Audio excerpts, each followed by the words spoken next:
আপনাদের সামনে ভরত বক্তব্য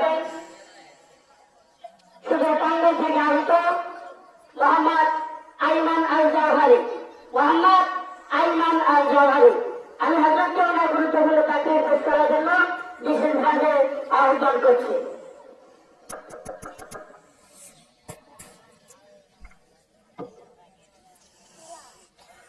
আসসালামু আলাইকুম ওয়া রাহমাতুল্লাহ।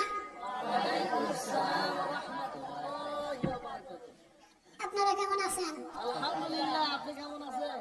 সবাই ভালো নাই। আলহামদুলিল্লাহ তো আসতে হলো যে একটু সাউন্ড হবে আর ইকো হবে।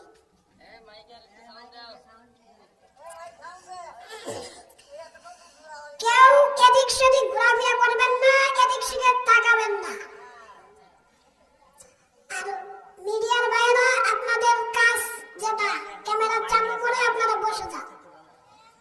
বারবার উঠবেন না আর ওটার মধ্যে খোঁচাখুচি করবেন না। এটা আস্তে কথা বলা যাবে না। 10,000 টাকা কালেকশন করে দিয়েন, বাড়ি আছে। এটা পরে আলোচনা করবে, এখন কেমনে করবে?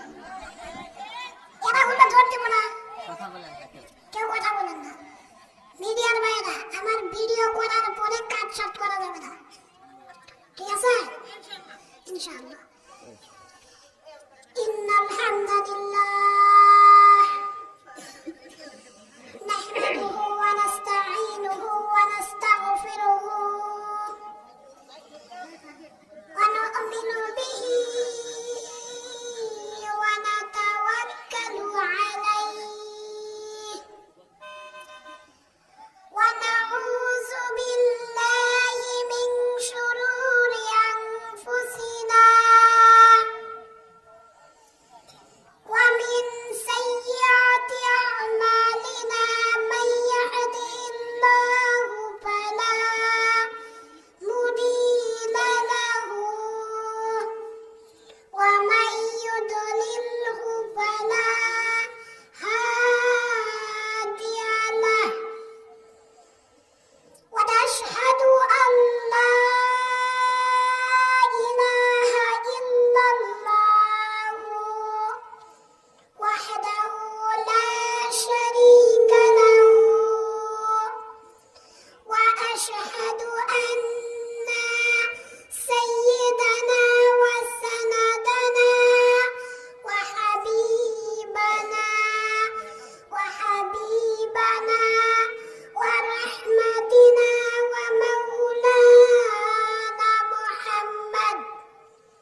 صل على محمد وعلى آل محمد كما صليت على إبراهيم وعلى آل إبراهيم إنك حميد مجيد اللهم بارك على محمد وعلى آل محمد كما باركت على إبراهيم وعلى آل إبراهيم إنك حميد مجيد بلغ العلا بكماله كشف الدجى بجماله حسنت جميع خصاله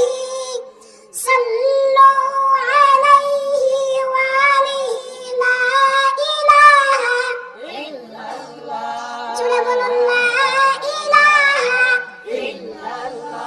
লা ইলাহা ইল্লাল্লাহ লা ইলাহা ইল্লাল্লাহ লা ইলাহা ইল্লাল্লাহ লা ইলাহা ইল্লাল্লাহ লা ইলাহা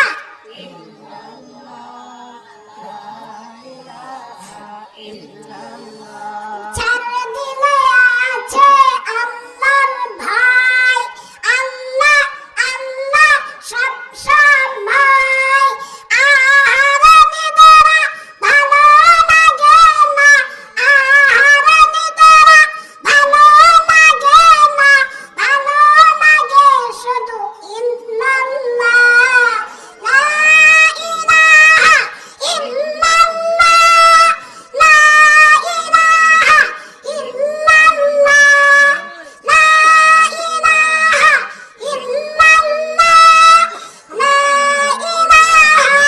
ইল্লাল্লাহ লা ইলাহা ইল্লাল্লাহ মুহাম্মাদুর রাসূলুল্লাহ সাল্লাল্লাহু আলাইহি ওয়াসাল্লাম মোহতারাম হাজরিন আজকের মাহফিলের উপস্থিত সম্মানিত সভাপতি সম্মানিত উলামায়ে কেরাম অতিথিবৃন্দরা আমার সামনে উপস্থিত ধর্মপ্রাণ মুসলমান ভাইয়েরা পর্দার আড়ালে মা ও বোনেরা আমরা সকলেই সে মহান রব্বুল আলামিনের দরবারে শুকরিয়া জ্ঞাপন করছি যে মহান রব্বুল আলামিন এত রাত পর্যন্ত দ্বীনি মাহফিলে আসার জন্য বসার জন্য তৌফিক দিয়েছেন সেই মালিকের দরবারে আমার কালিমাতুশ শুকর আলহামদুলিল্লাহ লাখো কোটি দরুদ এবং সালাম আমার নবী আপনার নবী জনাবে মুহাম্মদ রাসূলুল্লাহ সাল্লাল্লাহু আলাইহি ওয়াসাল্লাম আল্লাহ তাআলা যদি না চাইতো আমরা এখানে আসতে পারতাম না ঠিক না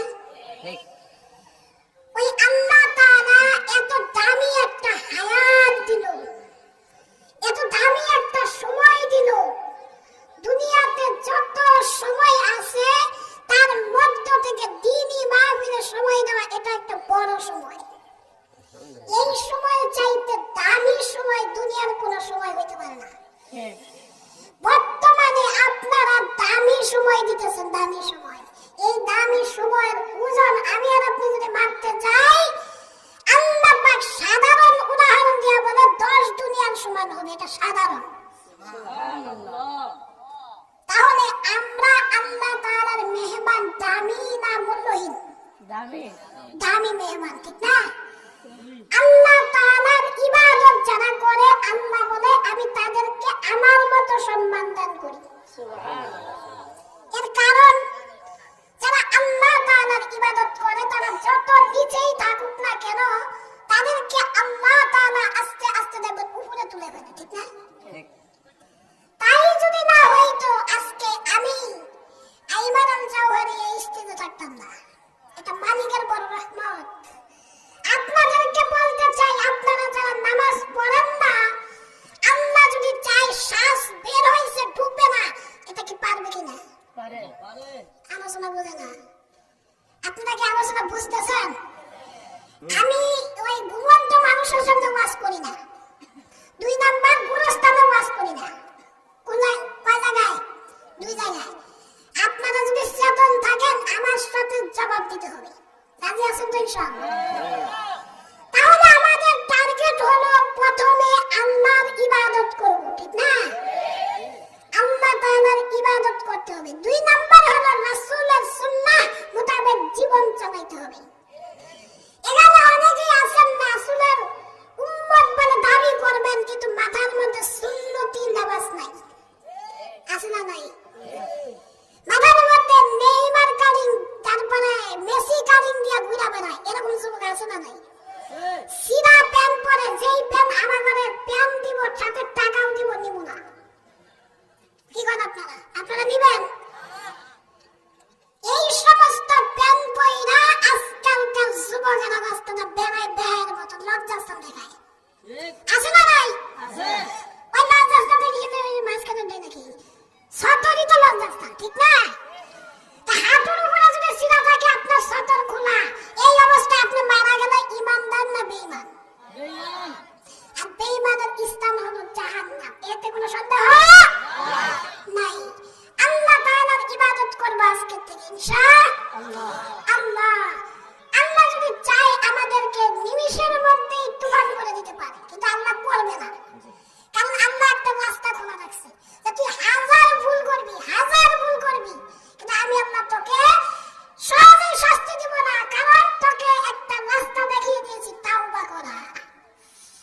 তুই তাওবা করে ফিরে আয়, তারপরে আল্লাহ তাআলার ইবাদত কর, আমি আল্লাহ তোকে মাফ করে দেব। কিন্তু আমরা এগুলো করি না, রাসূলের মোতাবেক চলি না। কেন চলবো? দুনিয়া, হায় হায় দুনিয়ার পাগল সব। আর রাসূল হাদিসের মধ্যে বলেন, হুব্বু দুনিয়া রাসূলি খতিয়া, দুনিয়ার মহব্বত যার ভিতরে আছে সে ক্ষতিগ্রস্তের মধ্যে আছে। দুনিয়ার মহব্বত সমস্ত গুনাহের মূল, সমস্ত গুনাহ হলো দুনিয়া। আর সেই দুনিয়া নিয়ে পাগল হয়েছে উম্মতি মুহাম্মদ। উম্মতি মুহাম্মদ তো আখির নিয়ে ব্যস্ত থাকবে। উম্মতি মুহাম্মদ তো জান্নাত নিয়ে ব্যস্ত থাকবে। কার আগে কে কত বড় জান্নাত নেওয়া যায়, কত উচ্চ স্তরের জান্নাত নেওয়া যায়, কিন্তু তার মধ্যে নাই, যত পারে জাহান্নামের দিকে যাবে, ঠিক না? তো আল্লাহ তাআলার কাছে শুকরিয়া জ্ঞাপন করছি, আল্লাহ তাআলা কিছু কথা বলার এবং আমল করার জন্য তৌফিক দান করে। আপনারা সকলে দোয়া করবেন, সকলে আমার জন্য দোয়া করবেন। মুহতারাম হাজিরিন, আমি আপনাদের মাঝে কুরআনুল কারীম থেকে সূরাতুল আত-তিন থেকে কিছু আয়াত তেলাওয়াত করেছি। আল্লাহ পাক যদি তৌফিক দেয়, তেলাওয়াতকৃত আয়াত এবং রাসূলের হাদিসকে সামনে রেখে অতি জরুরি কিছু কথা বলবো ইনশাআল্লাহ। আল্লাহ তাআলা হাদিসের মধ্যে রাসূল বলেছেন যে আল্লাহ তাআলা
রাইজি না আপনাকে যে আমলটা করবেন সব সময় করতে হবে এবং আল্লাহর কাছে ওই আমলটাই সবচেয়ে প্রিয়। আল্লাহ তাআলা যদি কোনো আমলের উপর খুশি হইয়া যায় ওই আমলের উসিলা করে আমাকে আপনাকে জান্নাতে পাঠিয়ে দিবে। সুবহানাল্লাহ। সুবহানাল্লাহ। আল্লাহ তাআলা এমন এমন নিয়ামত জান্নাতের ভিতরে দান করেছে যেই নিয়ামতের কথা আমি আর আপনি দুনিয়ার বুকে চিন্তা করতে পারবো না। এ যুবক, দুনিয়ার আরাম আয়েশ লইয়া পাগল, তুমি কি জানো না আল্লাহ তাআলা জান্নাতের মধ্যে ঢোকার পরে তোমাকে আনন্দ ফুর্তি করার জন্য, নাজ নিয়ামত ভোগ করার জন্য সর্বপ্রথম 12টা হুর পরিধান করবে, 12টা মহিলা পরিধান করবে। তুমি যা খুশি পারো তাদের সাথে করো, কিন্তু সর্বপ্রথম কথা হলো দুনিয়ার বুকে জানা করা যাবে না। আজকের সমাজে বর্তমানে জানার সংখ্যা বেশি না কম? বেশি আপনাদের এদিকে কম, আমাদের টাঙ্গাইলে বেশি। হ্যাঁ, এনে বেশি সেনার সংখ্যা যেখানে বেশি হবে আপনারা ভেবে নেবেন আল্লাহ তাআলার গজব অতি তাড়াতাড়ি আসবে, তাড়াতাড়ি। আর আল্লাহ তাআলার গজব আসলে ঈমানদার বেঈমান কোনো কথা নাই, সবার উপরটাই যাবে। কারণ হযরত মুসা আলাইহিস সালাতু ওয়াস সালাম আল্লাহ পাককে বলতেছে যে আল্লাহ আযাব দিবা তো কাফেরদেরকে দাও, বেঈমানদের দাও, কাছে দাও, আমাদের দাও কেন, ঈমানদারদেরকে দাও কেন? তো এই কথা বলতে বলতে মুসা আলাইহিস সালাতু ওয়াস সালাম গাছের উপরে ঘুমায় গেছে। তো হঠাৎ করে কয়েকটা পিপিলিকা এসে পায়ের মধ্যে কামড় দিছে। 2টা পিপিলিকা এমন জোরে কামড় দিছে তার পায়ে ব্যথা লাগছে। তো ওইটা এরা মুসা চিনে দিত, এমন রাগী নবী সব কয়টা পিপিলিকা পাড়ায় মেরে ফেলাইছে। এখন আল্লাহ বলেছে মুসা তুমি এটা কি করলা? কয় কে আল্লাহ? কয় কামড় দিছে কয়টা? কয় 2টা। কয় মারছো কয়টা? কয় সবটি। কয় কে? কয় আল্লাহ কেমনে বাঁচবো, কোনটায় কামড় দিছে? কয় হ্যাঁ, আমি যখন গজব দেওয়া শুরু করি ঈমানদার বেঈমান বাঁচার কোনো টাইম নেই, সবাই। এখন আমাদের কারণে যদি, আমাদের ছেলে মেয়েদের কারণে যদি আমাদের ঈমানদারের সমস্যা হয় তাহলে এটা বিপদ আছে না নাই? আছে এগুলাকে সাইজ করবেন দুইটা দুইটা। সাইজ করবেন। কথা না শুনলে ব্যাগ দিবেন, হ্যাঁ কোনো কথা না লাঠি। কারণ মানুষ দেখবেন যে গরম গরম ভাষণ দেয়, অনেক বড় বড় কথা বলে, রাজনীতি নিয়ে, সরকার নিয়ে, এমপি নিয়ে, মন্ত্রী নিয়ে অনেক বড় কথা বলে না। যখন দেখুন পুলিশ এসে ধান্দা নিয়ে উঠান না, কথা এখন ঠিক না? তো দুনিয়ার সিস্টেম যদি এটা হয়ে থাকে, আখিরাতের রাস্তা তুমি হারিয়ে যাইতেছ, তোমাকে না পিটাইয়া রাস্তায় আনতে হবে। এই কারণ পিটানি ছাড়া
কিছু বলেন। আমি তো কি যেন বলবো ভুলে গেছি। ভালো করে এদিকে খেয়াল দেন, পিছন দিকে কি? ইমামে আজম আবু হানিফা রাহমাতুল্লাহি আলাইহি রাতের বেলা ঘুমাইতেছিলেন, এমন সময় একজন দরজার মধ্যে এসে টোকা দিছে। দরজার মধ্যে টোকা দিয়ে বলতেছে, আমি আপনার কাছে একটা প্রশ্ন করতে চাই, আমি আপনার কাছে একটা প্রশ্ন করতে চাই। বলে হ্যাঁ করেন। আমি কি প্রশ্ন করব আমি তো ভুলে গেলাম। কি প্রশ্ন করব আমি তো ভুলে গেলাম। ওই লোকটা চলে গেল। দ্বিতীয়বার আবার আইসা ডাক দিছে, আবার আইসা টোকা দিছে দরজার মধ্যে। তখন আবার উইঠা আবার দরজা খুলে সালাম দিয়ে বলতেছে, ভাই কিছু বলবেন নাকি? বলে হ্যাঁ আমি তো বলতে চাই। বলে বলেন আপনি কি বলবেন? বলে আমি তো ভুলে গেলাম, কি বলবো আমি বুঝতে পারতেছি না। হঠাৎ করে তিনি আবারও চলে গেলেন। ঠিক আছে, তিনি আবারও চলে গেলেন। চলে যাওয়ার ঠিক আছে। বিশেষ করে যারা চলে যাইতেছে, ও পিছন দিয়ে অনেক মানুষ চলে গেছে, ঠিক না? তো যারা চলে যাইতেছে তারা কিন্তু খিচুড়ি পাবে না। কি পাবে না? খিচুড়ি পাবে না। আরে মিয়া রহমত তো রয়ে গেছে, রহমত লইয়া যাইবেন, থুইয়া যাইবেন কে? কথা কোন ঠিক কি না? ঠিক ঠিক। তো পিছনের বাবাজিরা একটু আগাইয়া জইমা বসেন। আলোচনা আমি বেশি করব না, আমি বেশি করিও না। তো আমি যেটা বুঝাইতে চাইছি এটা শুধু বুঝাইয়াই আমি ছেড়ে দিব ইনশাআল্লাহ। খিচুড়ি হয়ে যাবে, সমস্যা নাই, কোনো চিন্তা করেন না। আপনারা কি বলেন? এমনিতে দাওয়াত দিছেন 3 তারিখে, ওয়াজ করতেছি আজকে 4 তারিখ। অথচ 4 তারিখে মাহফিল আমার মামিসিং বয়ান করা লাগতো। তো আপনারা দাওয়াত দিলেন 3 তারিখ, ওয়াজে দিলেন 4 তারিখ। তারপরে আপনাদেরকে কিছু বলি নাই। তো তারপরে যদি রাগ করে চলে যান, এটা তো আমিও যদি রাগ করে চলে যাই আপনারা কেমন করবেন? কথা কন। আপনি বলছেন না হুজুর আমাদের একটু সমস্যা হয়েছে, একটু বাথরুমে যাওয়া লাগে, আসো না। আমি একটু যাই, আমি একটু ঘুরে আসি, বাইরে দোকান পাট আছে, একটু মজা টজা খেয়ে আসি, নাকি কন? তা আমারও নাই, আপনাদের কাছে আমার খাবার মনে না। হ্যাঁ, তো কিছুক্ষণ ধৈর্য ধরে বসেন। তো কই যেন ছিলাম? ইমামে আজম আবু হানিফা রাহমাতুল্লাহি আলাইহি তৃতীয়বার উঠলেন। তৃতীয়বার উঠার পরে ওই লোকটা বলতেছে, আসলে হুজুর আমি আপনার কাছে যে প্রশ্নটা করব ওটা আমি ভুলে যাই না, আমি ভয় পাইতেছি, কিভাবে বলবো? বলে আপনার ভয় পাওয়ার দরকার নাই, আপনি বলেন কিভাবে বলবেন। ওই লোকটা ডাক দিয়ে বলে, ইমাম সাহেব আপনি বলেন তো মানুষ যে পায়খানা করে এটা মিঠা না তিতা? কি প্রশ্ন করছে দেখছেন নি? আর আমি আর আপনি যদি উত্তর দিতে যাই যে মানুষের পায়খানা মিঠা না তিতা, সেটাই বলি, বলবে এটা বলে টেস্ট করছে। কথা কর ঠিক কিনা? কিন্তু না না না, ইমামে আজম এমন জ্ঞানী মানুষ ছিলেন, তিনি এমন কোন উত্তর দিলেন না। তিনি তো এমন একটা উত্তর দিলেন, তিনার উত্তরের সাথে আমি আবু বকর সিদ্দিক রাদিয়াল্লাহু তাআলা আনহুর মিল পাইছি। সুবহানাল্লাহ।